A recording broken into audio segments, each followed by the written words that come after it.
Have you ever felt like a stranger in a world that wasn't built for minds like yours? As if your thoughts were birds soaring high above while everyone else remained grounded, unable to see what you see. The isolation that comes with seeing beneath the surface of things, the loneliness of understanding too much too soon. What if that ache of isolation wasn't a curse, but a signpost pointing toward your true purpose? What if your ability to see what others cannot is not what separates you from the world, but precisely what the world desperately needs from you? The gifted mind often walks a solitary path, but what awaits at the end of that journey might redefine everything you believe about your place in this world. Imagine standing in a crowded room where everyone speaks a language you understand perfectly, but when you respond, your words fall on confused ears. This is not just metaphorical. It's the lived reality of those whose minds process the world at a different frequency. The piercing clarity with which you perceive inconsistencies, the overwhelming intensity of your emotional responses to injustice, the relentless questioning that keeps you awake while others sleep soundly. These aren't defects in your design. They might be the very attributes that will lead you to your most profound contribution. This feeling of isolation, of being perpetually misunderstood, is the silent burden carried by those whose intellectual gifts set them apart from early childhood. The gifted child often lives as a foreigner in their own life, translating their thoughts into simpler language for others to understand, while their deepest questions go unanswered, their observations dismissed as overthinking. Few understood the weight of such existential isolation better than Viktor Frankl, the renowned psychiatrist and Holocaust survivor whose work transformed our understanding of human suffering and meaning. Born in Vienna in 1905, Frankl's extraordinary intellect revealed itself early, but it was his experiences in 4 Nazi concentration camps that forged his most profound insights. After losing his pregnant wife, parents, and brother to the Holocaust, Frankl emerged with a revolutionary understanding that even in the most unimaginable suffering, humans retain the freedom to choose their response, to find meaning even in apparent meaninglessness. From this crucible of suffering, Frankl developed logotherapy, a therapeutic approach centered on the human search for meaning. Unlike other psychological theories that reduced human experience to drives and instincts, Frankl recognized that the pursuit of meaning is our primary motivation. His seminal work, Man's Search for Meaning, has sold over 16 million copies worldwide, touching souls across generations with its simple yet profound message. Those who have a why to live can bear almost any how. For the gifted child who becomes the gifted adult, Frankl's wisdom offers particular resonance. The same sensitivity and perceptiveness that creates isolation also provides the key to transcending it. The heightened awareness that makes you feel different is also your pathway to exceptional purpose. The gifted mind isn't broken, it's specialized. And in Frankl's framework, its very specialization contains the seeds of profound meaning and contribution. The question isn't how to fix what makes you different, but how to channel that difference toward what Frankl would call your unique task in this world, the specific contribution that only your particular mind, with its particular gifts and sensitivities, can offer. What makes Frankl's perspective so revolutionary for the gifted individual is that it completely inverts the traditional narrative, where society often sees giftedness as merely an academic advantage, a head start in the conventional race for success. Frankl would recognize it as something far more profound, a different way of experiencing reality itself. His own intellectual gifts led him not to material success, but to existential inquiry, not to comfort, but to courage in confronting the deepest questions of human existence. In the concentration camps, Frankl observed how intellectual capacity could become either a blessing or a curse. The sensitive minds that perceived the full horror of their situation often succumbed first to despair. Yet those same perceptive individuals, if they could find meaning in their suffering, demonstrated extraordinary resilience. The salvation of man, Frankl wrote, is through love and in love. This wasn't romantic sentimentality, but a profound psychological insight. That meaning comes through connection to something beyond the self. For the gifted individual raised In a culture that often measures worth through achievement and status, this represents a radical shift. Your value doesn't lie in what your mind can produce or acquire, but in what it can perceive, connect, and contribute. Your intellectual gifts aren't tools for gaining advantage, but instruments for perceiving deeper truths and addressing deeper needs. The question shifts from, how can I succeed with my gifts, to, what does my unique perception allow me to give? Consider the child who, while classmates contentedly memorize multiplication tables, silently questions the very nature of numbers themselves. Or the young person who, during casual conversations about weekend plans, finds their mind preoccupied with the fleeting nature of time and mortality. These are the early manifestations of a mind that processes reality on multiple levels simultaneously, concrete and abstract, immediate and eternal. In school, this child might excel academically, yet struggle socially, finding peers' interests confusingly superficial, while their own questions seem inappropriately complex. Teachers might label them as daydreamers when they're actually engaged in deeper thought than the curriculum demands. Parents might worry about their intensity or try to normalize behaviors that aren't pathological, but simply different. Frankl would recognize this not as dysfunction, but as an early spiritual struggle for meaning. In logotherapy terms, these children are experiencing what he called noogenic neurosis, distress arising not from psychological disorders, but from existential frustration, from unfulfilled meaning-seeking. Consider Emma, who at age 9 began experiencing panic attacks when contemplating infinity during bedtime. Her parents sought traditional therapy focusing on anxiety management, but her distress persisted until a perceptive teacher recognized her existential questioning and provided philosophical materials that acknowledged the legitimacy of her inquiries. The panic subsided, not through avoiding the thoughts, but through honoring them as valid engagement with profound questions. Or Michael, whose intensity and perfectionism in his artistic pursuits alienated him from peers who couldn't understand. His refusal to just have fun with his music. His breakthrough came when he found a mentor who recognized that his standards weren't problematic, but were expressions of what Frankl would call his will to meaning, his intuitive understanding that his music could communicate something essential about human experience.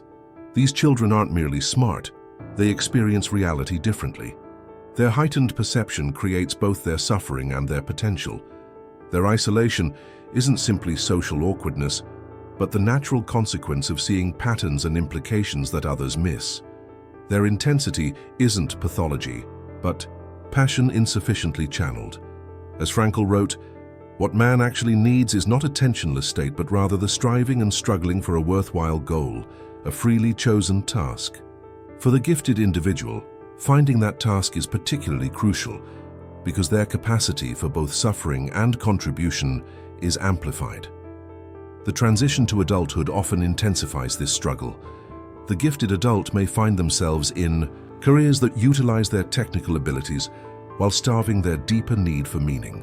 They may excel professionally while feeling increasingly hollow, achieving what others define as success, while battling a persistent sense of misalignment. Frankl would identify this as the existential vacuum, the sense of emptiness that comes when achievement is disconnected from purpose. For the gifted adult, this vacuum can be especially acute because their perception allows them to see through conventional markers of success more easily, leaving them adrift in a world that celebrates what they find insufficient.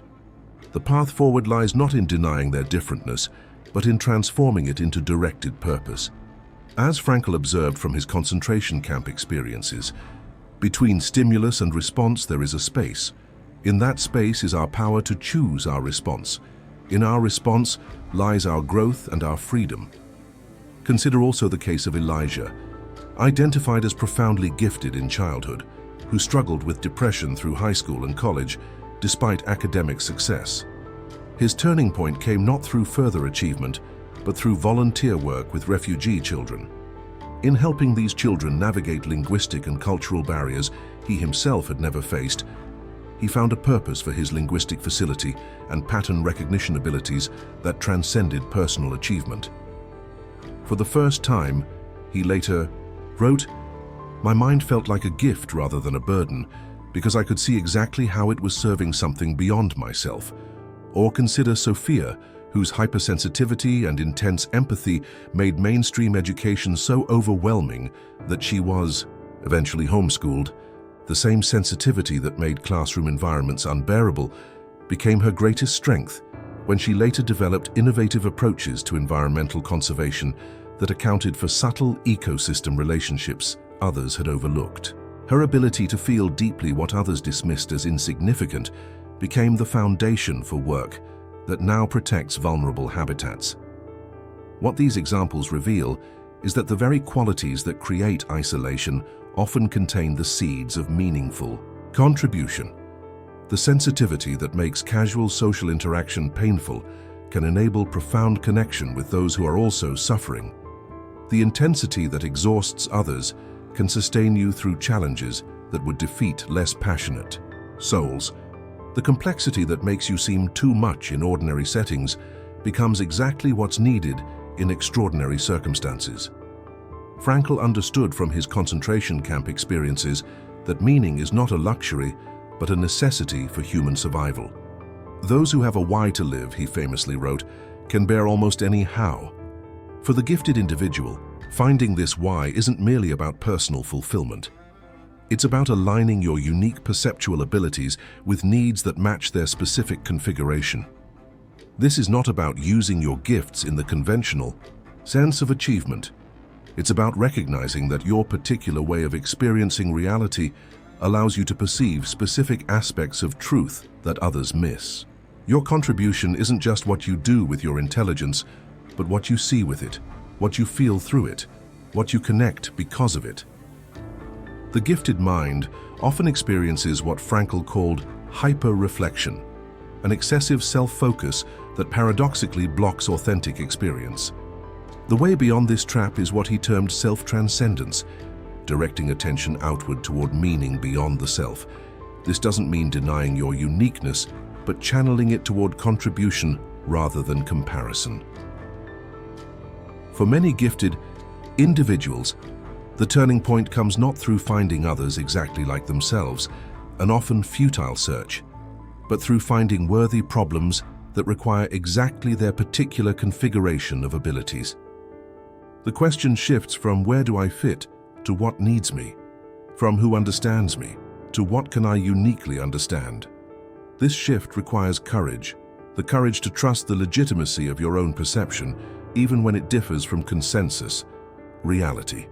It requires faith, not necessarily religious faith, but faith in the value of your distinctive contribution, even when its impact isn't immediately visible. And it requires what Frankl called tragic optimism, the ability to say yes to life despite its inevitable suffering. The isolation of giftedness can become, in Frankl's framework, not a permanent condition, but a temporary stage in a larger journey toward meaning. The very qualities that separate you from others can become the foundation for your most significant connections. The mind that seems too much for ordinary circumstances may be exactly what's needed for extraordinary ones. If this perspective resonates with your experience, subscribe now and join us in exploring more of Viktor Frankl's transformative insights on finding meaning through your unique perceptual gifts. Your journey from isolation to purpose is just beginning. How then does the gifted individual move from isolation to meaning? Frankl's approach offers specific pathways. First, recognize that your sensitivity and complexity aren't flaws to overcome, but instruments to tune. The same perceptiveness that makes casual social interaction challenging gives you the ability to notice subtle patterns, make unexpected connections, and perceive deeper implications. These are not qualities to suppress, but to refine and direct. Second, understand that meaning comes through three primary channels that Frankl identified: meaningful work, deep relationships, and the attitude we take toward unavoidable suffering. For the gifted individual, this means finding work that engages not just your intellectual capacity, but your values. The gifted mind requires challenges that connect to larger purposes. Ask yourself, what problem exists in the world that my particular mind is uniquely equipped to address. Your greatest contribution may lie precisely where your intellectual gifts intersect with what troubles you most about the world. Cultivating relationships with depth rather than breadth. While you may never enjoy superficial networking, you can create profound connections with those who appreciate nuance and complexity. Seek out what Frankl might call meaning partners, people with whom you can engage authentically without translating or simplifying your thoughts, transforming the suffering of difference into purposeful perspective. Your experience of being other gives you valuable insight into exclusion, perception, and human connection. This perspective isn't just personal pain, it's potential wisdom that others need. Third, practice what Frankl called dereflection, redirecting attention away from self-concern toward external meaning. The gifted mind can become trapped in self-analysis, constantly monitoring its differentness. Freedom comes through focusing outward on the contribution your unique perception allows you to make. Consider this perspective shift. What if your isolation isn't a mistake but preparation? What if the time spent observing from the outside has given you exactly the vantage point needed to see what others cannot? Frankl himself demonstrated this principle. His outsider status as a Jewish psychiatrist in Nazi-occupied territory became the very position from which he could observe and articulate truths about human resilience that have transformed millions of lives. His suffering became the crucible for his contribution. For the gifted child now grown, this means reinterpreting your history. Those painful experiences of being misunderstood or excluded weren't merely personal injuries, but the formation of a unique lens through which you perceive reality. They weren't just happening to you, they were happening for you, creating the specific perspective from which your contribution will emerge. This doesn't minimize the real pain of isolation. Rather, it integrates that pain into a larger narrative of purpose. As Frankl wrote, in some way, suffering ceases to be suffering at the moment it finds a meaning. Your difference becomes meaningful when it serves a purpose beyond yourself. Practically, this might mean creating spaces where other gifted individuals can find the understanding you yourself longed for. It might mean translating complex ideas into forms accessible to broader audiences. It might mean applying your pattern recognition abilities to systemic problems that others haven't fully grasped. Whatever form it takes, your task involves transforming isolation into insight, differentness into contribution. The very qualities that separated you contain the seeds of your most significant impact. Let's explore more concrete applications of Frankl's approach. Consider the practice of what he called paradoxical intention, a technique where you deliberately embrace what you fear. For the gifted individual who fears rejection for being too intense or too complex, this might mean consciously offering your full perspective in appropriate contexts rather than preemptively diluting it. Instead of hiding your depth, find contexts where it's needed and valued. Experiment with Frankl's concept of height psychology as opposed to depth psychology. Where traditional psychology often focuses on excavating past wounds, Frankl emphasized looking forward toward meaning and upward toward values. For the gifted individual, this means asking not only why am I different, but what does my difference enable me to contribute? Not what damaged me, but what calls to me, develop. What Frankl called tragic optimism, the ability to remain hopeful despite the tragic triad of pain, guilt, and death. For the gifted individual who often sees problems more clearly than solutions, this means holding two seemingly contradictory truths simultaneously.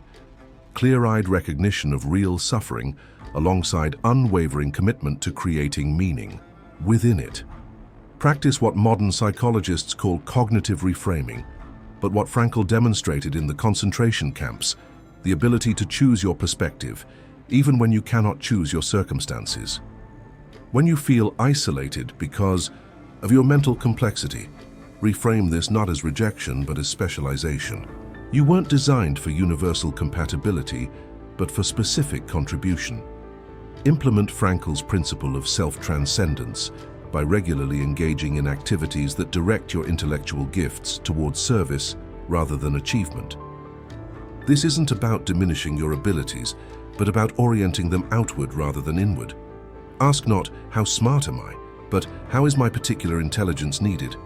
Develop what Frankl called the defiant power of the human spirit, the capacity to resist internal and external determinism. For the gifted individual often told, you think too much, or you're too sensitive, this means claiming your right to your own experience. Your perception is not wrong because it differs from the majority. It's different because it's yours. Consider also how Frankl's concept of dimensional ontology applies to giftedness. He argued that reducing human experience to any single dimension distorts it. Similarly, defining giftedness solely through IQ or achievement flattens a multidimensional reality. Your intelligence isn't separate from your emotional life, your creative capacities, your moral sensibilities, or your existential awareness. Integration, not compartmentalization, leads to wholeness.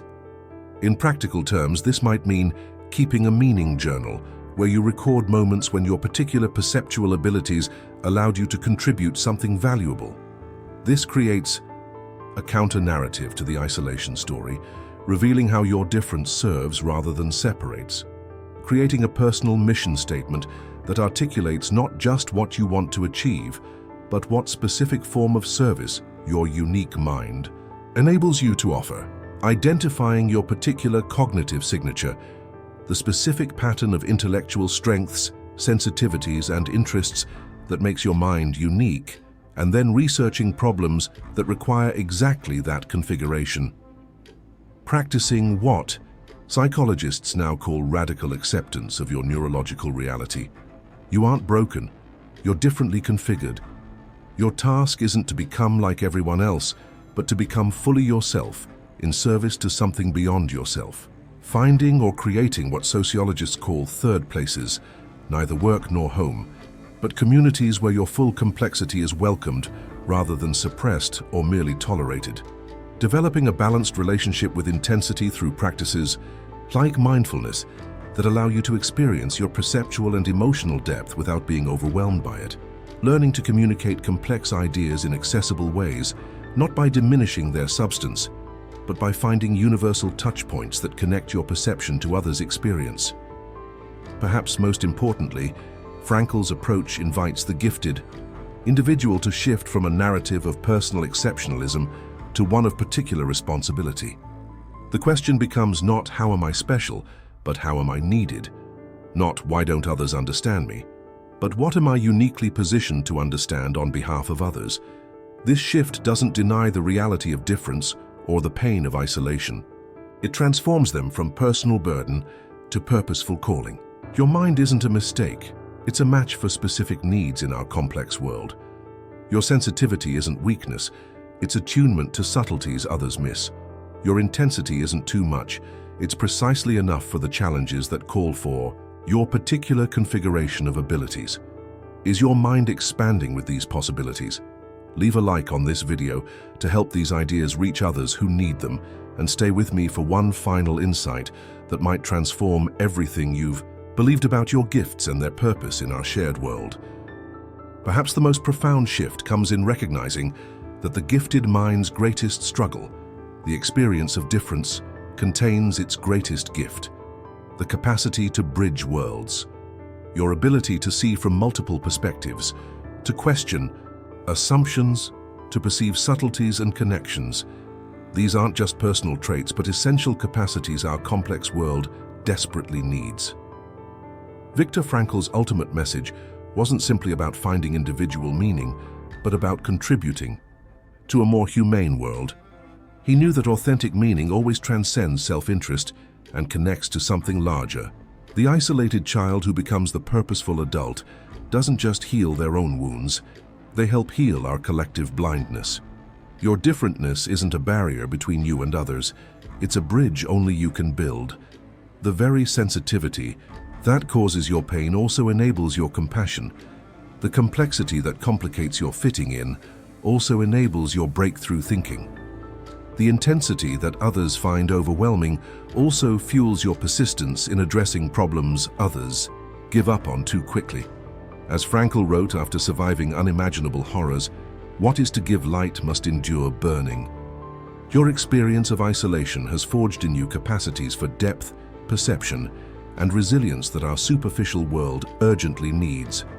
Your task isn't to diminish your light to make others comfortable, but to direct it toward what matters. Most consider how our fragmented world needs exactly the integrative thinking that the gifted mind naturally provides. Where specialized experts address isolated aspects of complex problems, your mind naturally seeks connections between seemingly separate domains. Where ideological tribes talk past each other, your ability to hold multiple perspectives simultaneously allows you to see valid points across divides. Where short-term thinking creates long-term crises, your natural tendency toward pattern recognition enables you to trace consequences others miss. The very qualities that created your isolation can become the foundation for your most meaningful contribution. You don't need to choose between being fully yourself and being connected to others. Your authentic self, fully expressed through meaningful service, creates the deepest form of connection. Frankl himself embodied this principle. His particular mind, his psychological insight combined with philosophical depth and spiritual awareness, allowed him to perceive meaning possibilities even in the concentration camps, where others saw only meaningless suffering. The same perceptual uniqueness that made him an outsider in normal circumstances became essential wisdom in extreme ones. Your own mind, with its particular configuration of abilities, sensitivities, and interests, isn't random. It's a specific instrument designed to perceive and address specific aspects of reality. Your task isn't to conform that instrument to standardized expectations, but to discover what particular music it was designed to play. The world doesn't need more standardized minds. It needs the full diversity of human perception, including, perhaps especially, those whose neural configurations create both unusual suffering and unusual insight. Your differentness isn't a defect in the human tapestry, but an essential thread within it. Consider the great paradigm-shifting insights throughout human history. They've often come not from those comfortably centered in consensus reality, but from those positioned at its edges, able to see both inside and outside prevailing assumptions. Your position of partial outsider status gives you a vantage point that those fully inside consensus perception lack. This isn't about claiming superiority, but about recognizing specialized function. Different minds perceive different aspects of truth. Your mind isn't better than others. It's calibrated to notice specific patterns, make specific connections, and address specific needs. Your worth doesn't come from how much better you perceive than others, but from how faithfully you contribute what you uniquely perceive. The journey from gifted child to meaningful adult often involves a shift from seeking universal understanding to offering particular contribution. The question moves from "why doesn't everyone see what I see?" to "how can what I see serve what we all need?" From "why don't I fit anywhere?" to "what specific space is mine to fill?" This journey isn't easy. It requires courage to trust your perception when it differs from consensus. It requires humility to recognize that your awareness, while unusual in some dimensions, remains limited in others. It requires perseverance to maintain hope when your contributions aren't immediately recognized or valued. But this journey also leads to what Frankl called the highest possible activation of a life, the full engagement of your particular capacities in service to meaning beyond yourself. This isn't just good for the world, it's deeply fulfilling for you. It transforms isolation from a wound into a witness, from separation into specialized function. The gifted child who becomes the meaning-centered adult discovers that their differentness wasn't purposeless suffering, but purposeful preparation. The same perceptual abilities that created their outsider status contain the seeds of their most significant contribution. Their story isn't a tragedy of isolation, but a hero's journey from separation through initiation to return, bringing back insights from the edges of perception that the center desperately needs. Your path won't look like anyone else's because it isn't meant to. Your tact Why Gifted Children Feel Isolated and How to Find Meaning in Adulthood, Viktor Frankl.